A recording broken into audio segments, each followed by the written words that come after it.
दूसरा क्या कर सकते हैं। हमसे आज के डेट में कोई खेती गृहस्थी की बात करे तो वह तो आउट ऑफ सिलेबस है।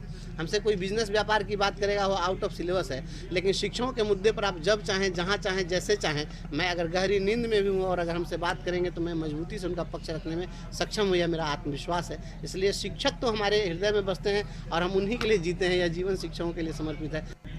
इधर तिरहुत एमएलसी चुनाव परिणाम पर जेडीयू प्रदेश अध्यक्ष उमेश कुशवाहा ने बड़ा बयान दिया है। उन्होंने कहा कि जनता का फैसला स्वीकार्य है, कहां कमी रह गई इसकी समीक्षा करेंगे।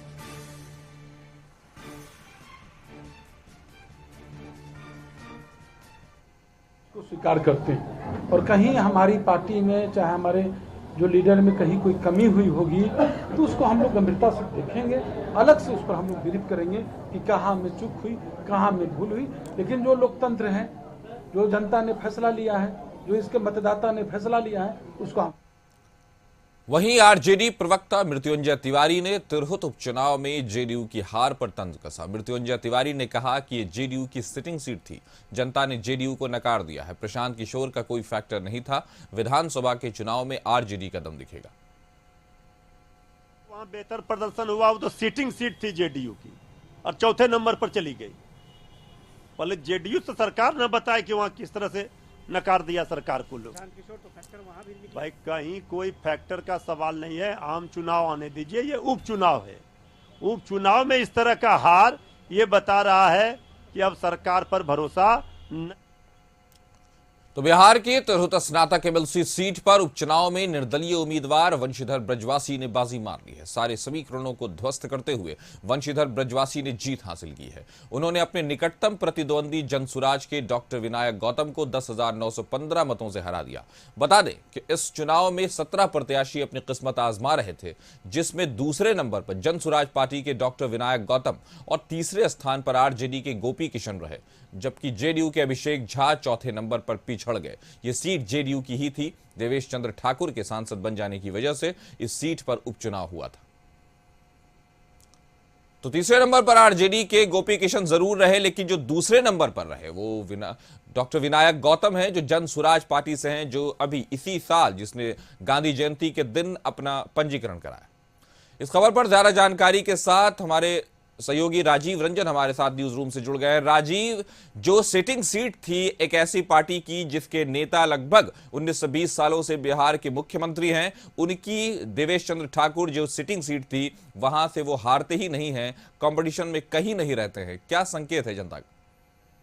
जी देखिए, सबसे बड़ी बात है कि ये जो चुनाव होता है पार्टी लेवल पे नहीं होता है, सिंबल पे नहीं होता है। हालांकि प्रत्याशी उतारे जाते हैं, सारी पार्टियों के तरफ से अपने अपने प्रत्याशी उतारे जाते हैं, लेकिन वो सिंबल नहीं होता है, पार्टी का सिर्फ नाम होता है। और इसमें चौथे नंबर पे चल जाना जदयू को यह बहुत भारी नुकसान है, खास करके उस समय जब शिक्षकों को लेकर के, छात्रों को लेकर के, युवाओं को लेकर के, रोजगार को लेकर के बहुत सारी बातें हो रही हैं बिहार में। और बिहार इस समय युवा बिहार कहा जा रहा है, सबसे ज़्यादा युवा इसी समय है। और इस तरह से तिरहुत स्नातक क्षेत्र से जदयू का चौथे नंबर पे जाना और एक निर्दलीय प्रत्याशी जो कि बंशीधर हैं वो जीत करके सामने आते हैं, तो ये एक बहुत बड़ा संकेत है कि लोगों के मन में, शिक्षकों के मन में और युवाओं के मन में कहीं न कहीं क्रोध है। और इस क्रोध की का प्रकटीकरण जो है इस चुनाव में देखने को मिला। और ये भी कहा जा रहा है कि जो अभी वहाँ से निर्दलीय प्रत्याशी बंशीधर ब्रजवासी जो जीते हैं वो के पाठक के चलते जीते हैं। के पाठक के समय में इनकी पिटाई हुई थी, ये जब प्रदर्शन कर रहे थे पटना में, और बहुत सारी बातें हुई थी। और के पाठक उस समय प्रधान सचिव हुआ करते थे शिक्षा विभाग के, तब ये नेता बनकर के सामने उभरे। और जनसुराज जो है कि ये तो आपने अभी बता दिया कि 2 अक्टूबर को ही इस पार्टी का गठन हुआ है और ये सेकंड नंबर पे आ गई। तो कहा जा सकता है कि अब जो है आप किसी को बरगला करके, किसी पर धौंस जमा करके, किसी को कैद में करके या किसी तरह से भी आप ये कोई चुनाव हो, यही चुनाव नहीं, कोई चुनाव नहीं जीत सकते हैं। और जिस तरह से ये लोगों के आक्रोश का स्नातक क्षेत्र से इस तरह से जदयू का चौथे स्थान पे जाना, राजद का तीसरे स्थान पे आना, जनसुराज जो 2 अक्टूबर को अभी फॉर्म की गई है पार्टी, उसका सेकंड स्थान पे आना और एक निर्दलीय का जीत जाना, ये बहुत बड़ा संकेत है बिहार के लिए। जी राजीव, जिस तरह से मृत्युंजय तिवारी ने कहा कि जेडीयू को नकारा गया है, लेकिन उन्होंने कह दिया कि जनसुराज के बारे में कोई फैक्टर नहीं है, तो इससे ये पता चलता है कि दोनों जो पारंपरिक पार्टियां हैं, कहीं ना कहीं दोनों को जनता ने, अगर पार्टी को माना जाए तो दोनों को ही नकार दिया है, और दोनों नए, एक तो निर्दलीय और दूसरा जनसुराज, उनको ही मौका दिया। यानी जैसा आपने कहा, अब बरगलाना मुमकिन नहीं है। क्या कहेंगे? हाँ, निश्चित रूप से देखिए अब क्या है कि बहुत लोग जागरूक हो गए हैं अपने अधिकार को लेकर के, अपने कर्तव्य को लेकर के, और इस तरह से जिस तरह से जदयू का और राजद का तीसरे और चौथे स्थान पे आना, ये बात तय हो गया है कि अब पार्टी लेवल पर चुनाव नहीं लड़िए।